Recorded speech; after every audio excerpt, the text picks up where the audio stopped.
अमर उजाला संवाद। स्मृति ईरानी बोली, दो खींची हुई तलवारों के बीच मैंने अमेठी में पहली बार कदम रखा था। पढ़े। संवाद का दूसरा दिन मंगलवार महिलाओं के उत्थान, स्वास्थ्य और उनके संघर्ष पर केंद्रित रहा, जिसमें केंद्रीय मंत्री स्मृति जुबिन ईरानी ने हिस्सा लिया।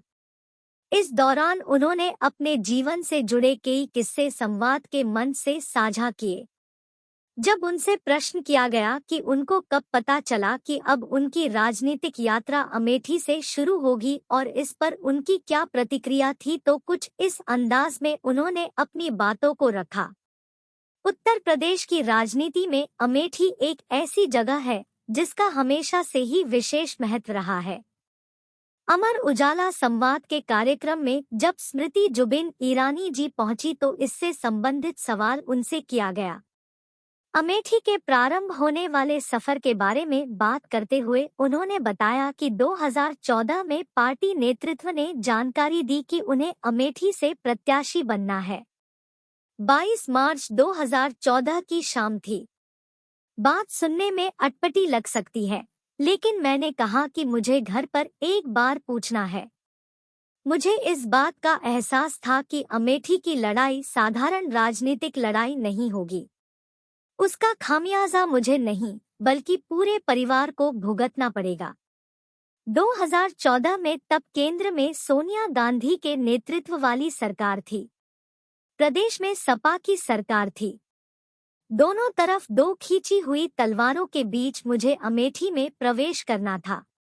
निर्णय लेने में वैचारिक कठिनाई नहीं थी।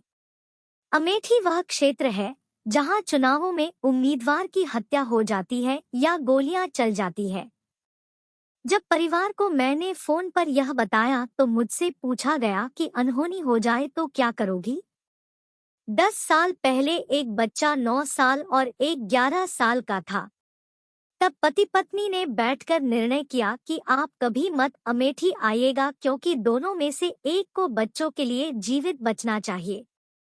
जब आज हम कहते हैं कि हम 400 सीटों के पार जाने वाले हैं, तब यह समझना मुश्किल हो जाता है कि 2014 में क्या मंजर रहा होगा। 9 साल, 11 साल के बच्चों को देखकर यह निर्णय लेना पड़ा था कि परिवार सुरक्षित रहे, इसलिए वह अमेठी न आए। भद्दी बातें कही जाएंगी, सब चुपचाप सहना है।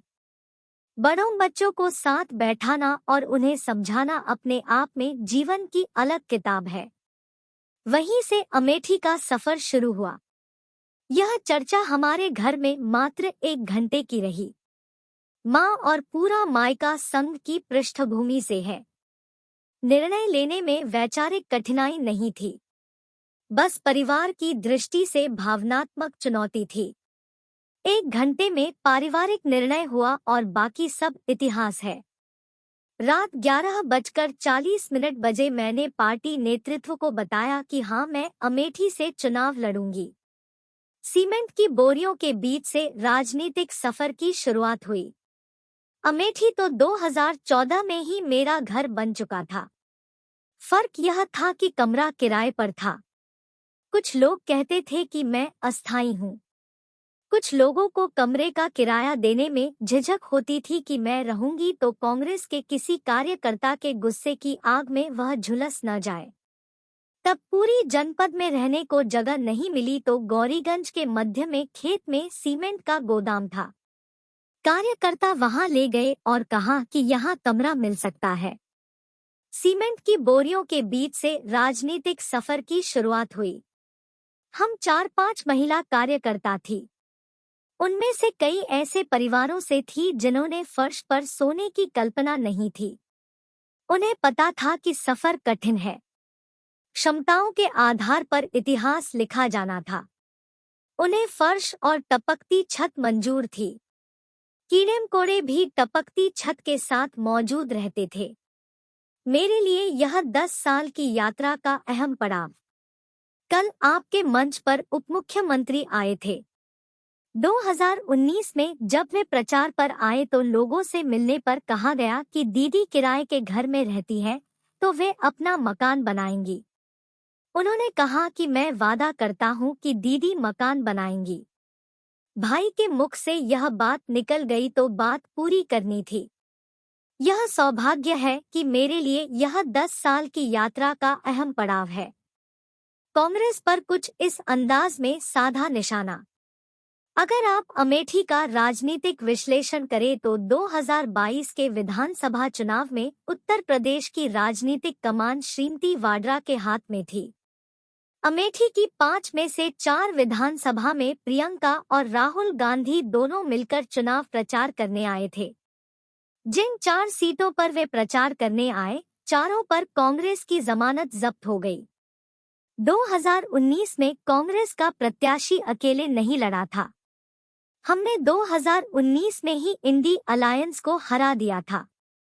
तब 4 लाख से ज्यादा वोट मिले थे। शायद ही किसी ने यह विश्लेषण किया हो कि 2019 के चुनाव में भाजपा को जो अमेठी में वोट मिला, तब वह अमेठी के इतिहास में किसी प्रत्याशी को मिले सबसे ज्यादा वोट थे।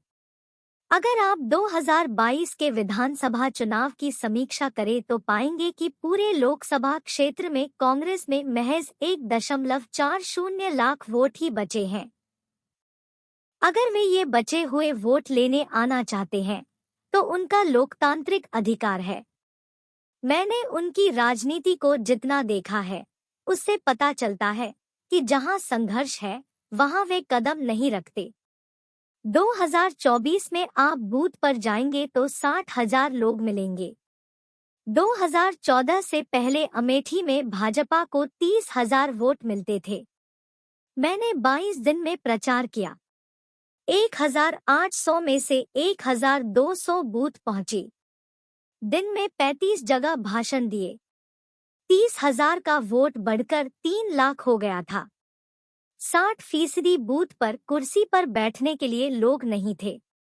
2019 में लोगों का हुजूम ऐसा जुड़ गया कि उन बूथों पर इक्का दुक्का लोग मिले जो बैठ सकते थे। बूथ पर बैठना यानी गली या मोहल्ले में खुद पर और परिवार के सिर पर जोखिम मोल लेना होता है। 2024 में आप बूथ पर जाएंगे तो 60,000 लोग मिलेंगे। लोग पैसे से नहीं जुड़ते।